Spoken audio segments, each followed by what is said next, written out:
Welcome to my channel, everybody. Today I'm very fortunate to have two guests with me, Michael and also Casey. And they are the expat surfers living in Hainan for many years. And so today we're gonna go through a lot of surf culture in China and how they seeing the surf culture growing from nothing to now the surf scene in China is really blown up. So first and foremost, let Michael and Casey, why don't you guys tell us a little bit about yourself, your background, and when did you first move to Hainan, and why you picked Hainan as your first place to move here, and yeah, tell us about your story. We can start with Mike first. Yeah. Casey. Oh, Casey first. Okay. Yeah, my name is Casey. I grew up in Southern California originally, so surfing was part of my youth, and like many surfers, it becomes somewhat of an addiction. Cheers first. Cheers. Better one. Thank you. Let's not forget the beer first. Beer. Talk after beer. Yeah. From LA, and then I moved to Hawaii. I lived there for about 9 years, and went to the University of Hawaii. Post-graduating, I decided to teach overseas, and it was all kind of based on where I can surf and do that. So once I got to Hainan, that was 2014, I stayed in Haikou for a year, and that's the first time I surfed Rio Bay, Rioan. Amazing wave, left hand Yes. wave, and I'm goofy foot, so awesome. Took the bus out, surfed it a bunch of times, and then kind of moved around China a little bit and Taiwan, and then came back to Hainan in 2016. Moved to Sanya, and I stayed there for 3.5 years. That was a good, good time. Yeah. Great. You've been in China for a long time. It's a really good place. I think Hainan is the best place to live for balancing your work life and surf life. Probably is the best place to be for a surfer in China. Yeah, tropical weather. Yeah. It's really nice. Yeah, absolutely. Okay. I mean, move on to Mike. Tell us a little bit about yourself. You're the main event here. Yeah. So yeah, I'm Michael, and yeah, some people call me the Lao Mai. Lao Mai. And I've known Jack for a long time, since maybe 2009 or something, 2010. Yeah, that's when the first surf scene started to growing in China. And I originally came to China the first time. I'm from the east coast of Florida. Shout out the Brevard County, Cocoa Beach, Sebastian Inlet, Melbourne Beach area. I grew up there. I moved there when I was about 11, and when we moved there, my parents bought a house, a condo near the beach, and I would just skate to the beach every day, skip school, go surfing. My whole life just became all about surfing. I just completely fell in love with the sport of surfing, and not just the sport, but also the culture of surfing, the lifestyle, just being near the beach, being near the ocean, skating, surfing. Just the two sort of go hand in hand, you know. I lived there. I probably about 25 years or something like that. I stayed in that area. I originally came to China the first time in maybe it was either late 2005 or 2006, and I just came to China for 1 month on a tourist visa. I just came for vacation, and at that time I didn't even know Hainan existed. Of course, I still love surfing. But so I went back to the U.S. and went back to my life there, and I actually started looking for. I wanted to come to Asia. At that time, I didn't know for sure I wanted to come to China, but I wanted to work abroad. Yeah. But not even necessarily work. I just wanted to go live abroad for a while. My original plan was just maybe to go to Asia for a couple years, check it out, see how I liked it. You know, just by, I guess but for lack of a better word, you would say divine providence. You know, I learned about Hainan from a friend, and their company actually had some work here in Hainan, and so yeah, they offered me a job, and like late 2007, I moved to Hainan for the first time, and I've been living in Hainan pretty much, with the exception of, you know, traveling and then going back to the U.S. just for a month or two at a time, and I lived in Taiwan for about 8 months, but I basically lived in Hainan since 2007. Yeah, and did you know there was surf before you decided to? I did not know, because at that time there was no Magic Seaweed. There's no surf reports. There was no local surf scene. You know, like I knew for sure there was surf in Bali, and actually I had a job offer as well in Bali. And I sort of weighed the two out, and I thought, you know, Bali, I know there's surf, I know there's a surf scene, but I felt like Hainan potentially could have surf, and I thought, well, if Hainan doesn't work out, you know, I always can, you know, I can go to Indonesia as a backup plan, and that was sort of where my mind was. You know, I was like, I'm going to Asia, I don't have anything holding me down, I got a 2-year contract with this job.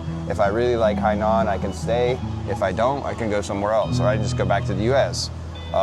So I chose Hainan mostly for the sort of the adventure of it and the not knowing, you know, and as a surfer, you know, and we've talked about this, as a surfer, you know, part of, like, I guess you could say as a real surfer growing up in the 80s and in the 90s, you know, there's always, the surfer naturally has an adventurous spirit, right? Yes. And so, you know, following that sort of adventurous spirit, I thought, okay, here's a place that's definitely already has been like mapped out as a surfing with Bali. I was like, but here's another island in the middle of the South China Sea that could be, and I thought, wow, that would be really cool if I moved there and there was actually surf, and I was able to, you know, sort of find this place that nobody really knew about, you know. Yeah. And so off the beaten path. Yeah. So that surfer instinct and that surfer spirit was like, I gotta go the left road, you know, because everybody's already gone the right road. I want to go the blue pill or the red pill. Yeah, so I chose the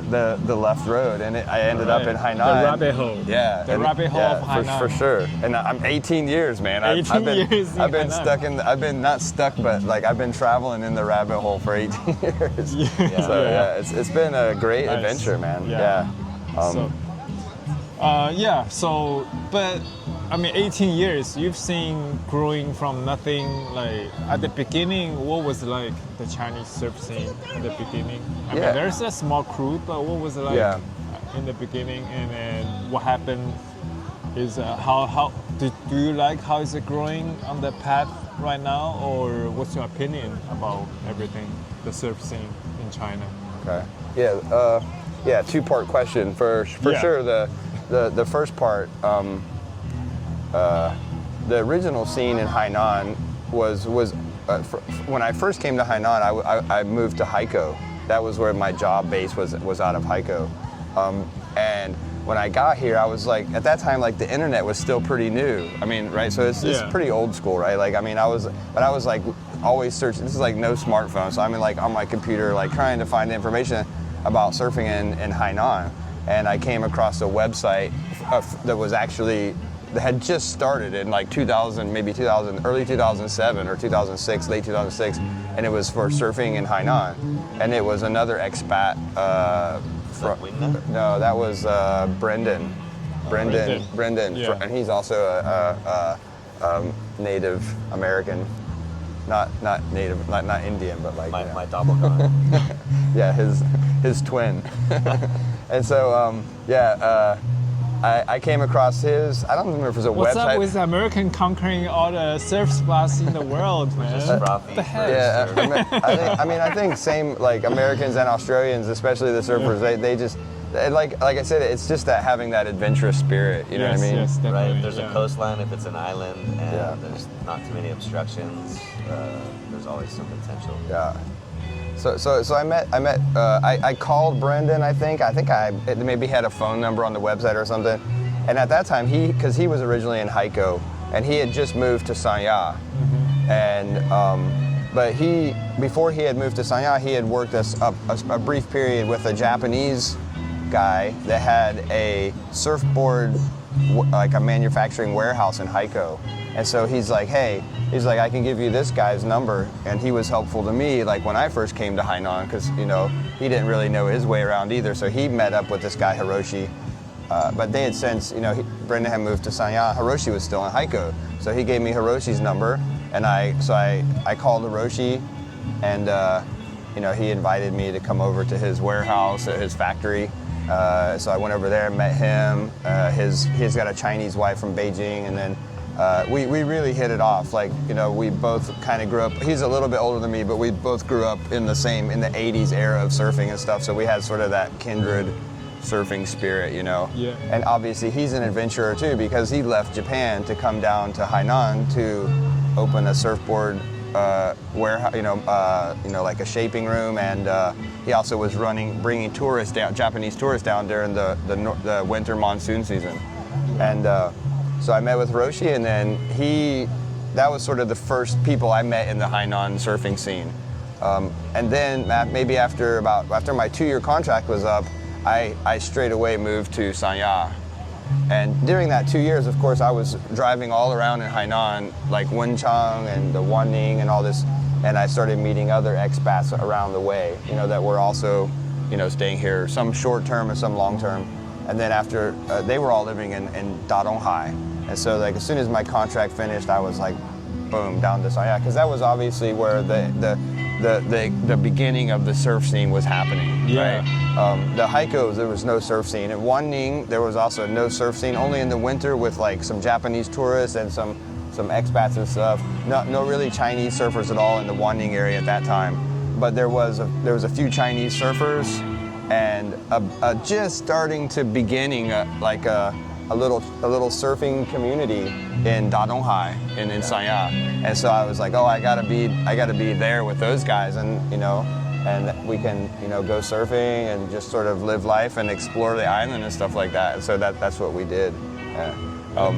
And the second part of the question? Yeah, I mean that was the beginning of the newborn baby of the surf culture in China. Yeah.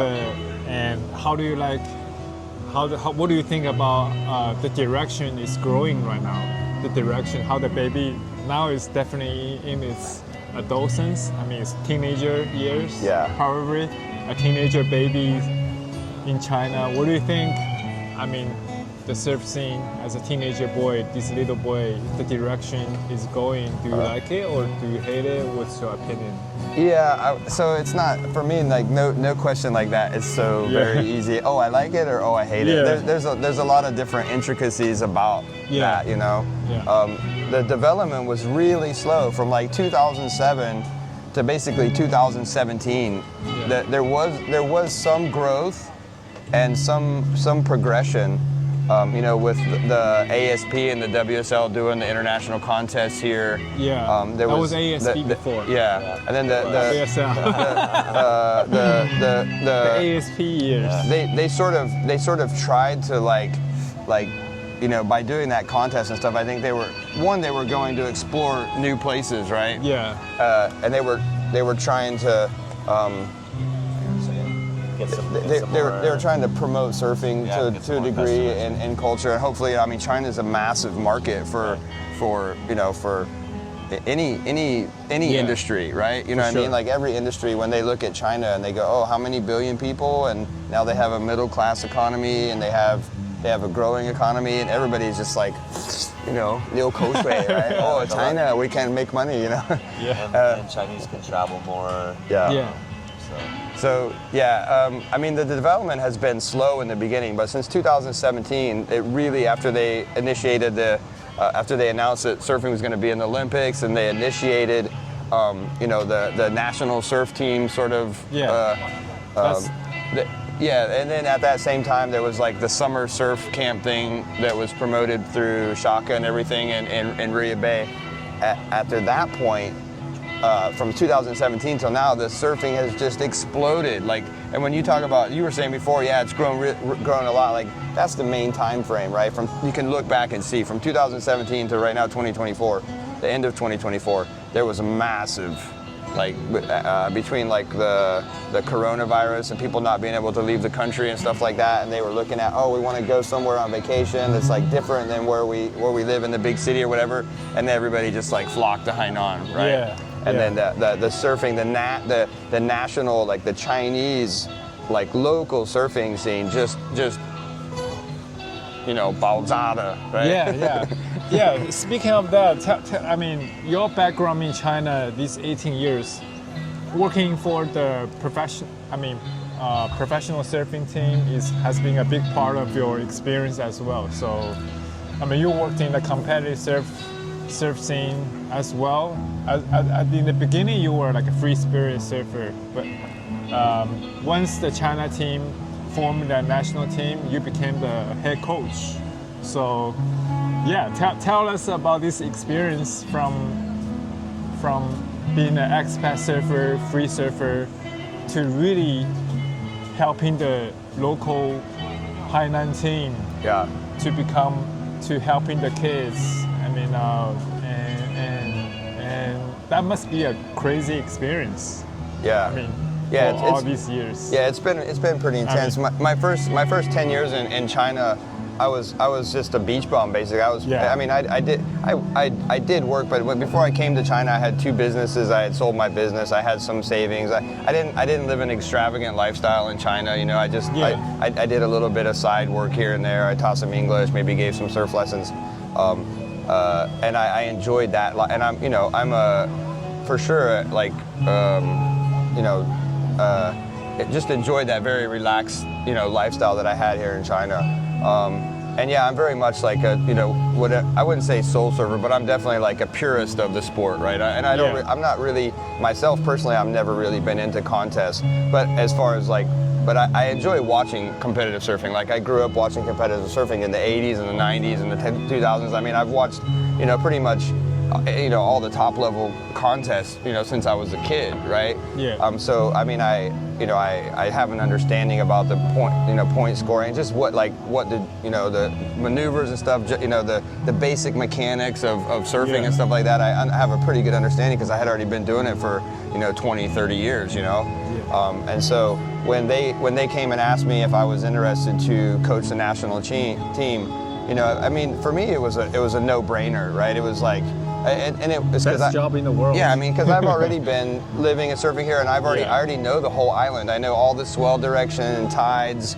I know which waves break at what time of year. Like all this knowledge I have, both about surfing culture and about even just like the technique of surfing, contest surfing, and I also have the knowledge of the island of Hainan, right? Yeah. I know every surf spot in it, and I was like, yeah, this seems like it would be a good fit. And as long as I still get to surf, right? That was, to me, that was a big thing, Initially, they didn't really want me to surf, and I was like, if you want me to do this job, I have to be able to surf, because I'm a surfer, right? I'm not gonna take a job at the beach, at the ocean, just watching surfing, and never go surfing. I'm like, that's the first thing. And then I'm like, and then we had some other things that I wanted to have, time off to go home to visit my family and all that kind of stuff. So me and Coach Ma, we came to an agreement, like, this is what this is our plan, right? And we want to make up a plan how we can help the Chinese national team to qualify for the Olympics in either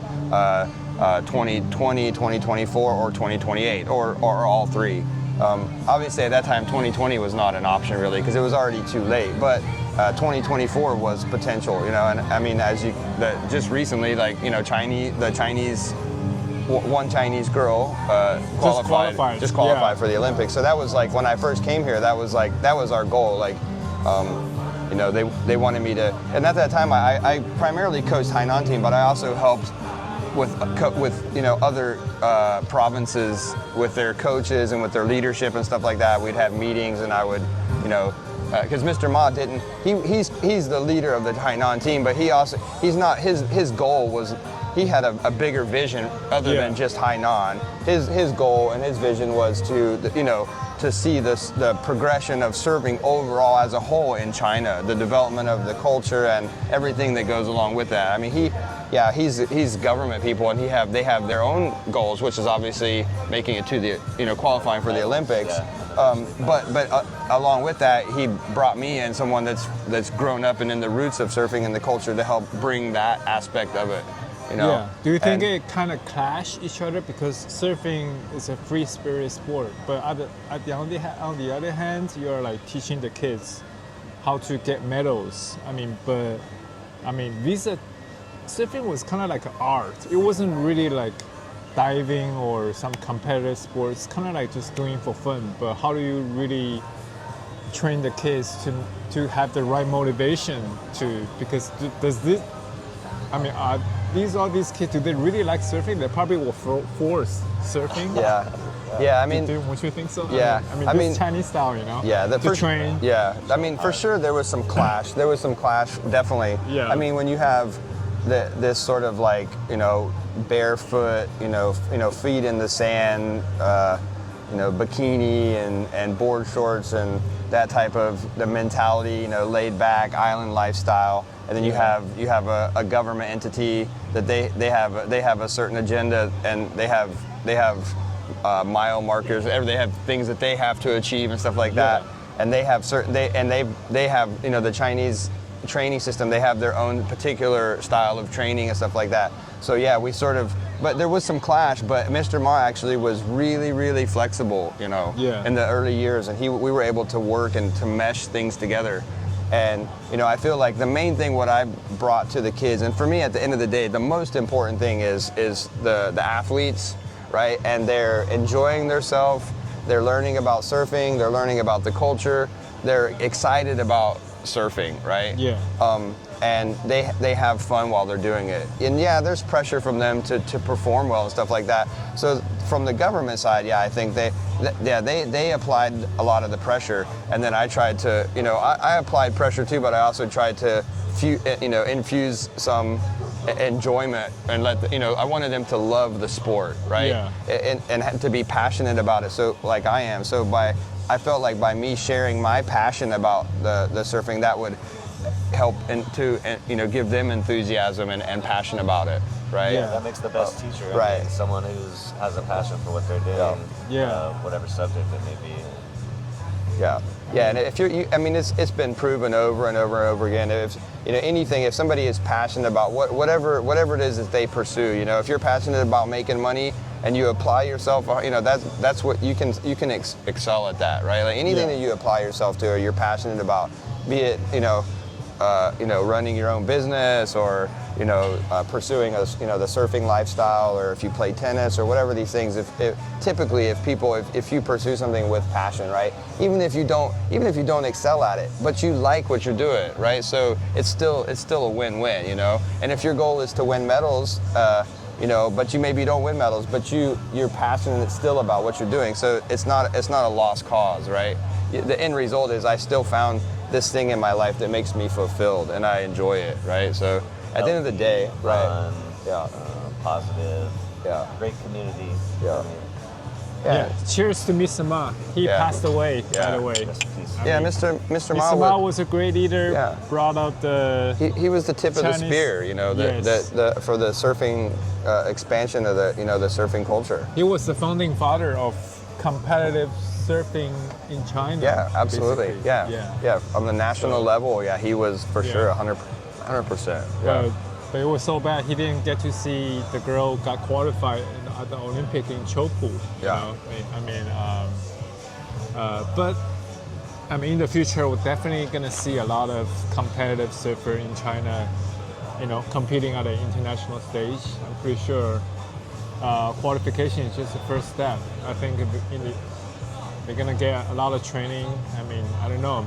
What do you think? How they're gonna compete? How they're gonna perform at the U.S. Olympic? That's coming up next. In the beach, LA, right? They're gonna have it. Your home state. You think the Chinese gonna beat Americans? Maybe they'll American take over team? Malibu and kick out all the longboards. I don't know. I think it's obvious. Generations get better. Yeah. Each generation passes on something. But how the China doing is such a fast pace. I'm kind of amazed myself too. The Koreans, the Japanese, they're also Japanese have doing. been on it for a long They've been time. on it for a long time, but like, I but the lived pace, in Korea, on the island, Jeju Island, Jeju Dada. Yeah. And, that was the first place I taught overseas. So I went Yeah. there because I knew it was an island and I knew there was a wave, and Yeah. so I was teaching there. And I got to see a surf community in Asia for the first time. So that was Yeah. my first experience. That was really cool. And then seeing it in the Philippines, seeing it in Taiwan, which is a huge surf scene now, like blowing up way hard. What do you think about the and local? then here in China. What do you think about the local surf scene? Are they friendly in China? Would you consider the friendliest compared to it's just to Indo or Philippines? I don't think it's the same. Did you get yelled at in the water? I've never No? been yelled at. No. Only in Hawaii once. Only in but Hawaii. Don't surf drunk. So please. China, I mean, in China probably people are more laid back. Yeah, I it think was me having not surfed here since probably 2017, I think was the last time I surfed over here. But just seeing the level of surfing out that I saw today was way better than. But that's Yeah. part in. that's because Michael. Yeah, it's Michael's. So Yeah, in, they didn't let me get any waves really. So. yeah. Okay, so Yeah, let's. I should have told him to give you some before. All right, last point. Let's see the future of the surf town in China. Guanning is definitely the surf town in China, best surf scene. Everything developed so fast, and then they're also building this wave pool. So, what do you think in the future? What is it going to be like in Hainan, China? Are we going? We're on the way to becoming a next Chengdu or Uluwatu of China. But what do you think about the future? What do you think? What's the future going to be like in China?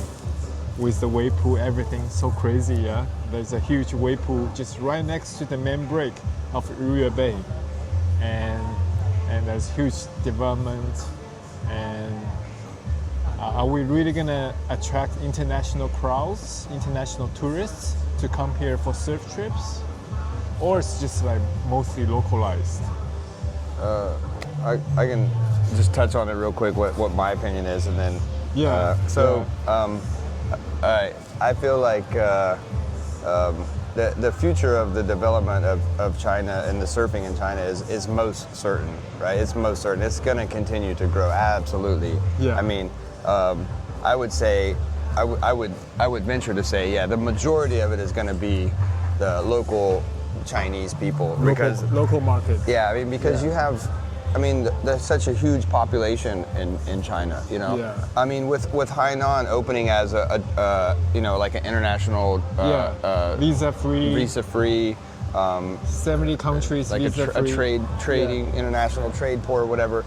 Yeah, I feel like that will that in and of itself will attract an international crowd, and even maybe maybe not intentionally for the purpose of surfing, but if someone has a choice, we want to open this business, and like Hainan's tropical, they're surfing, that aspect is going to be attractive to a lot of people in different industries, but I feel like the growth and primarily in the surfing is going to be based on, because China, the surfing is, like we say, the grassroots sport. The root has taken place and the surfing is growing, and so the local surfing scene is just going to continue to grow and grow and grow. Who can say within the next 10 years? But yeah, it's going to be as big as it is now. It's going to, and as fast as it's grown. I think the next 10 years is going to be just almost overwhelming, right? It's going to be, yeah. I think it's really good that what I think you'll see is the same, it growing within China. Yeah. Because once this place gets all the eyes on it, right, it'll be all over the internet, right? It'll be all over the apps, and it's going. I think it could actually start more similar situations in other parts of China that have waves. I lived in Qingdao for 6 months, really good waves at Shilaren, and there's little scenes, right, in different spots, and it's just gonna make surfing culture that much more awesome. To where, I mean, I can see things popping up in those places and making those places even get a kind of a deeper surf culture going and attracting Yeah. more people to surf. Yeah, but I think to attract international tourists, Oh, it would be international surfer tourists, that's still gonna be a lot of work to do, because in China everything is kind of like it's kind of disconnected. Have their own apps. You know, you can't really use Airbnb. You can't really use, you know, Gojek like in Bali, or there's a lot of things. There are restrictions. Restrictions. Yeah, for sure. So there's a lot of work. It's not too international tourist friendly, I would say, in Hainan. I mean, in some way, but as long as you do the homework, you're gonna have an awesome experience. Agreed. You know. I mean, the surf yeah. cultural. It is difficult to come in, so like It is difficult. people I agree. will go- Yeah, I mean, I agree, and I mean, in a little bit disagree. And in the area where, okay, from the time when I came to Hainan to now, the ease of which you can, you know, I mean, you're right with the apps and stuff like that. If you don't have a knowledge of the apps, but it's easy to contact people online and stuff like that, where you can have, you know, you can get stuff pre set up. I mean, the infrastructure in China too is amazing. I mean, like, you know, it's easy to travel around Hainan. You have a high-speed rail. Yeah. You can fly. There's 2 international airports, like Haikou, Sanya. You know, getting around. You know, there's local transportation. You can, even around the beaches here, you can rent little motorcycles and stuff like that. I think the you know? language barrier probably is the first. Yeah, that's probably the biggest thing I would say. biggest Yeah, thing. this communication, but Yeah. that could be anywhere you go. You know what I mean? I mean, if you have your phone, you have a translation app, it works. And Yeah, comment in below if you wanna visit Hainan. Just comment in below and I'll help you out. Jack can be your tour guide. He's Yes, the man. I'm Jack's the tour man. guide. All right, that's about it. I think that was a really good conversation, and then we're gonna wrap it up. Thank you guys Alright, for cheers. taking the time. Thanks, Jack. Yeah. Thanks, Yes. Awesome. Jack Awesome. Sparrow. Yes, lazy surf.